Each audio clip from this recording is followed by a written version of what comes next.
President Biden tells Congress America is on the move again. After 100 days of rescue and renewal, America is ready for a takeoff, in my view.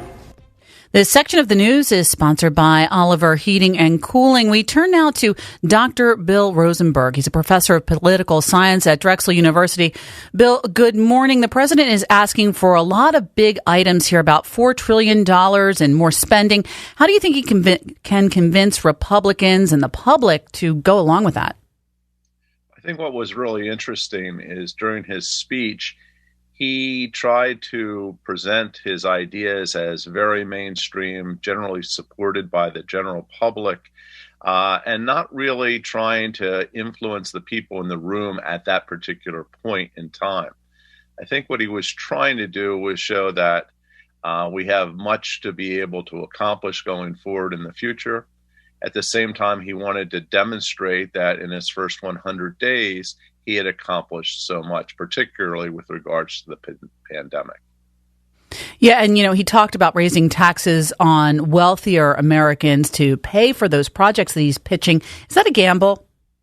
Well, I think what was really very fascinating about I would say, the restructuring of how we're going to tax is that it's always easier to tax other people rather than yourselves.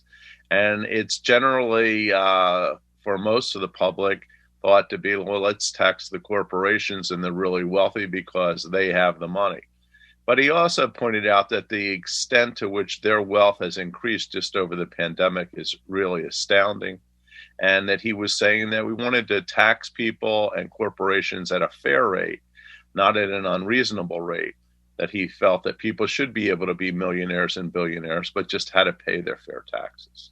Now, Republican Senator Tim Scott called the president's words a liberal wish list of government waste. What were your takeaways from the Republican rebuttal? Well, I thought that Tim Scott did a very good job in terms of presenting a non-conflictual sort of presentation. He didn't attack Biden per se. He used that in many ways to elevate his own status as a potential national political figure going into 2024 and beyond.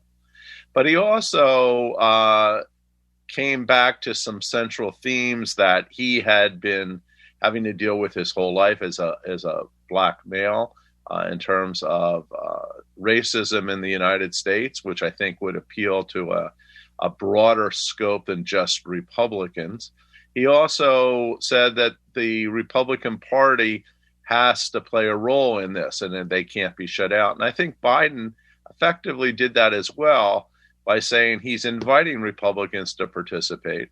But I think Biden learned a very important lesson as vice president when Obama was trying to pass health care, that the Republicans were being obstructionists. They weren't really interested in working with him. And I think Biden has now decided that he's going to try and work with Republicans when he can, but he's not going to not do anything because they don't want to go along.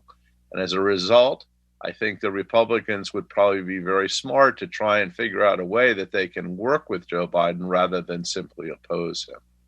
All right. Dr. Bill Rosenberg from Drexel University, thanks for the time and the insight.